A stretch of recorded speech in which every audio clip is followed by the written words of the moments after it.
If I'm going to go to a powwow, I would put on something called regalia or an outfit. So I'm going to put on some of my regalia.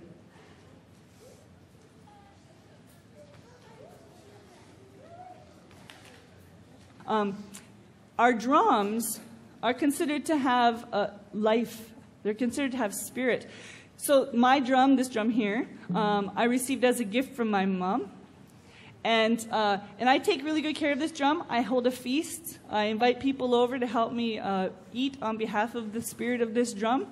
And other drums are treated with similar respect like that. There's, in this photo, there's a powwow drum. And the powwow drums are considered to have spirit. And there are families that take care of those drums. With the traditional banging of the drum at Arrowhead Stadium. That drum may be in trouble. Yes.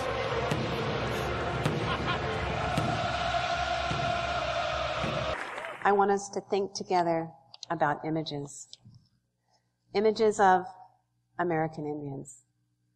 You know, the feathers, the braids, the beads, the buckskin, Indian warrior, Indian chief, fast as an Indian, strong as an Indian, brave as an Indian, Indian princess, Indian squaw, Indian giver.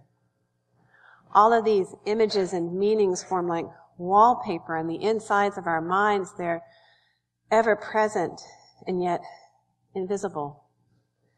These are our Americana Indians, the imaginative, romantic, fictional portrayals of the real native nations of our country. Now, why do I care about this issue? I care because I'm American Indian.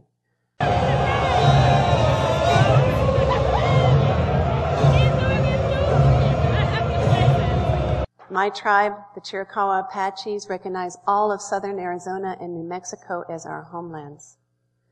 We are known by our tribal leaders, Geronimo, Cochise, Naiche, Lozin.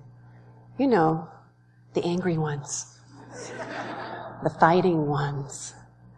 More wallpaper, more imaginative than real. Now you may be thinking, but she doesn't look Indian. Where are her braids and her buckskin? See?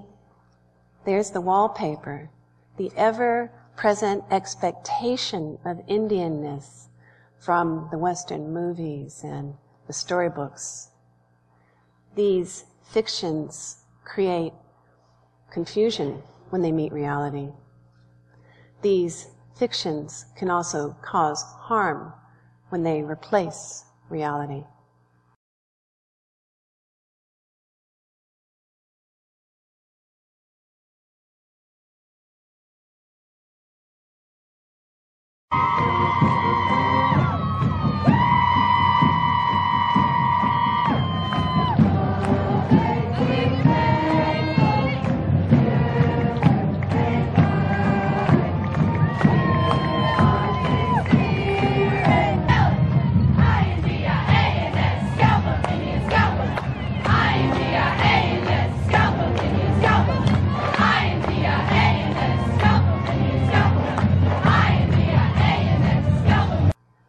Today, there are 4.1 million American Indians in this country, and many of them, like me, are urban.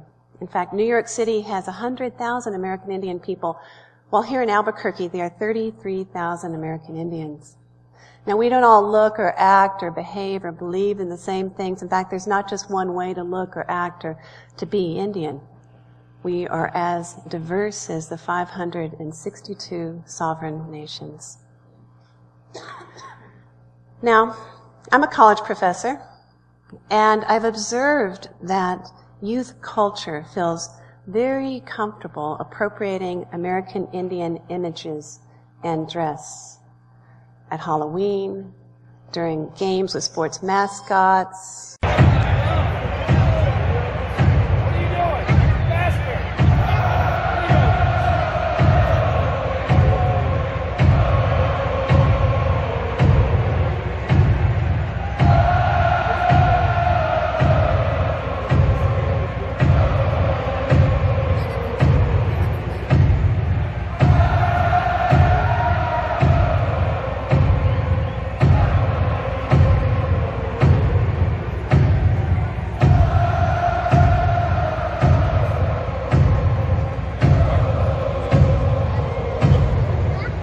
Now, maybe this is just innocent.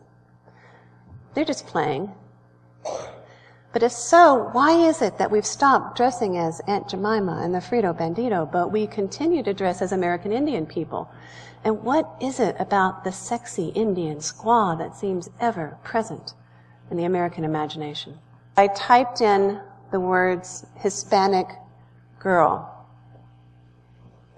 And this is what I got.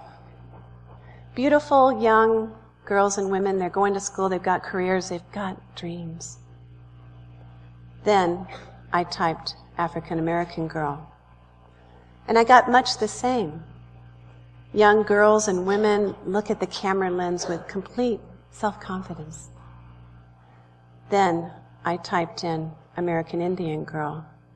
And this is what I got. The sexy Indian squaw, the flowing hair, the nudity. This is our situation. American Indian women are the most victimized group in the country. American Indian women have the highest rates of sexual and physical abuse. In fact, 1 in 3 Native women will be raped during her lifetime. For many, the question is not if, but when the abuse will occur.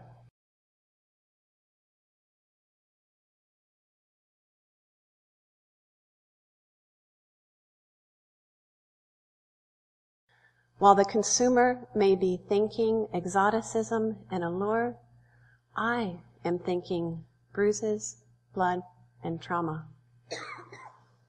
Images may seem harmless, but they must be interpreted in light of social and historical context.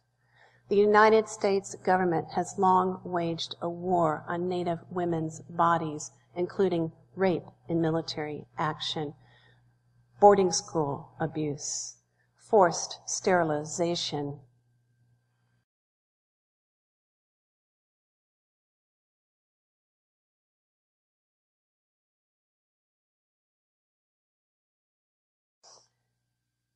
These demeaning images and attitudes are learned. The wild Indian has resonance across time. We may think that these behaviors and actions are no longer present, but they are.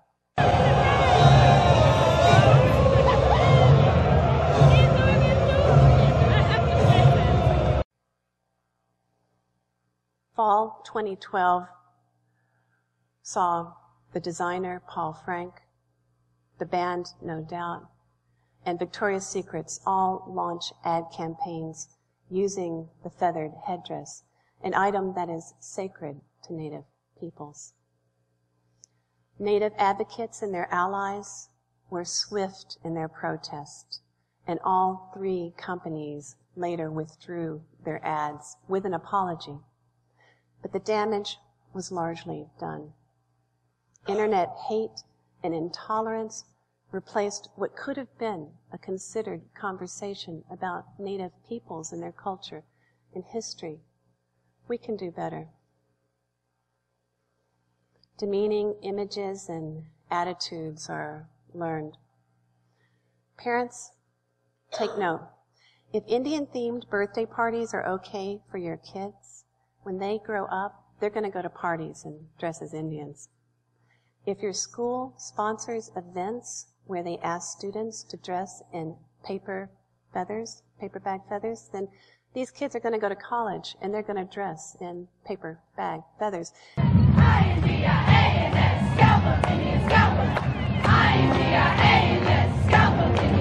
If it's okay to play cowboys and Indians when they're young, when they grow up as adults, they're going to play cowboys and Indians. Let me be clear. This is offensive to the dignity of Native peoples.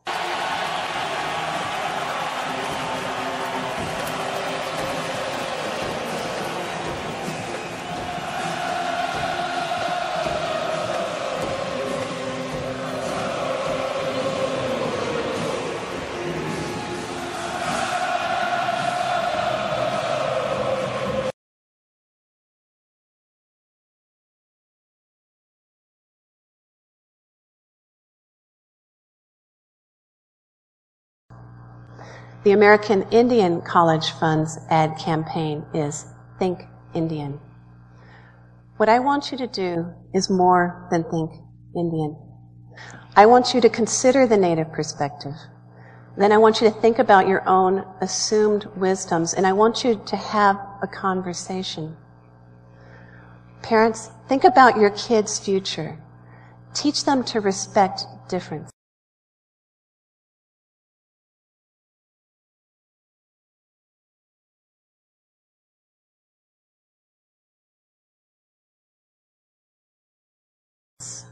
Young people, if you have a friend who comes to a party in a headdress, ask them, what are you thinking?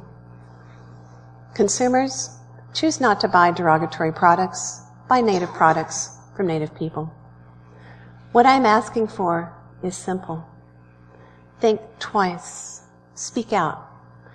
Educate yourselves. Have a conversation.